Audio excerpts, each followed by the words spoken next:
আচ্ছা wait last আমি আমি যেটা জানতে চাচ্ছি যে গত 2 দিন আগে যে ঘটনাটি ঘটেছে মাননীয় কমিশন ওই প্রশ্ন নিব না তো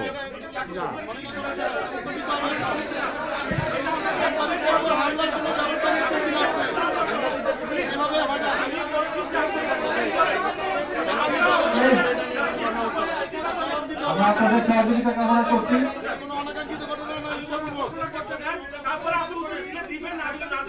সবাইকে থামান না সবাই একটু কথা বলতে হবে না। আমি কিন্তু আমি 14 বছর সাংবাদিকতা করি ঢাকায়। আমি কোন কমিশনারকে কোন আইজিপি কে লাঠি হাতে রাস্তা নামতে দেখি নাই। এক দুই নম্বর হচ্ছে প্লিজ একটু এটা একটা ফর্মাল প্রেস ব্রিফিং, আপনারা দয়া করে প্রেস ব্রিফিং এ যেটা আদব সেটা মেইনটেইন করবেন। যে আপনি যখন লাঠি হাতে নিজে নেমেছেন রাস্তায়, তারপরেই পুলিশের কিছু সদস্য উদ্দেশ্য প্রণোদিতভাবে আক্রোশবশত শুধুমাত্র সাংবাদিকদের টার্গেট করে মারধর করেছে, হামলা করেছে, ল্যাং মেরে ফেলে দিয়েছে। এইটা কতটা পেশাদারমূলক আচরণ ছিল। দুই নম্বর হচ্ছে যে এটা আপনারা নিশ্চয় দেখেছেন। আপনারা ছোট করেন, পোস্ট ছোট করেন। যে আপনারা কোনো ব্যবস্থা নিয়েছেন কিনা? আমি আর জবাব দিতে পারলাম না।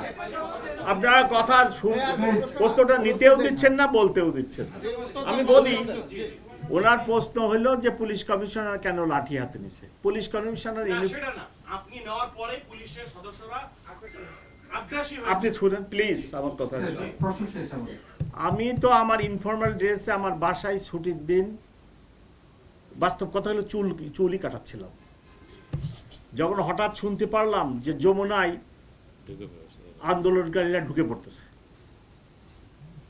আমি অন্য কোনোরূপ প্রস্তুতি নিয়ে আই রাস্ট এবং যাই দেখি অবস্থা ভয়াবহ।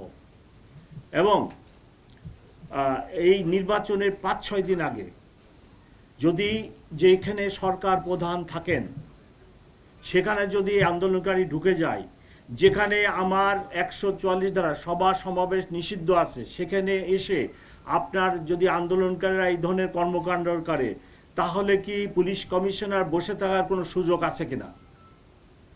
ডেইলি স্টার, প্রথম আলোতে যে আক্রমণ হলো গভীর রাত্রে 11টায়, ট্রাফিক জ্যামের কারণে আমার অফিসারদেরকে আমি ওখানে সময় মতো পাঠাতে পারি নাই এবং এই ধরনের ঘটনা ঘটলো। তখন তো সব ব্লেম পুলিশের উপরই আসলো। আমি পুলিশ কমিশনার হিসাবে কিভাবে আন্দোলনকারীদেরকে সরকার প্রধানের বাসভবন কাম অফিসে ঢোকার মতো ঘটনা ঘটাতে ঢোকার যে কি বলে সুযোগ বা ঢুকতে যাচ্ছে, এই অবস্থায় আমি কি বসে থাকার কোনো সুযোগ আছে কিনা? আমি তো শুধু আমি নিজেই যাই নাই। অ্যাট ওয়ান স্টেজ আমি আমার ইন্সপেক্টর জেনারেলকে ফোন করছি যে ভাই আমি তো একা পারতেছি না, you should come to help me. এবং ইন্সপেক্টর জেনারেল নিজেও সেখানে আসছে, আপনারা দেখছেন কিনা। ততক্ষণে আমরা আন্দোলনকারীকে শেরাটনের ওই পাশে নিয়ে গেছি, আমার ডান পাশের কলিগ বাম পাশের কলিগ সবাই উপস্থিত ছিল। ততক্ষণে ইন্সপেক্টর জেনারেল এসে উপস্থিত হয়েছে।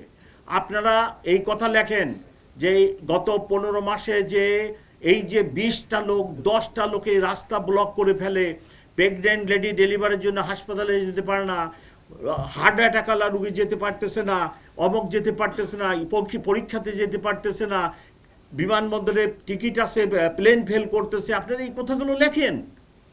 আপনার এই শহরকে নিরাপদ রাখেন, মানুষকে নিরাপদ রাখেন, মানুষের যাতায়াত ব্যবস্থাকে নিরাপদ রাখেন। আপনার কোথায় কোথায় রাস্তা বন্ধ, কোথায় কোথায় রাস্তা বন্ধ। এটা কি মিথ্যা বলতেছি আমি? আপনিও তো মুভমেন্ট করতে পারেন না।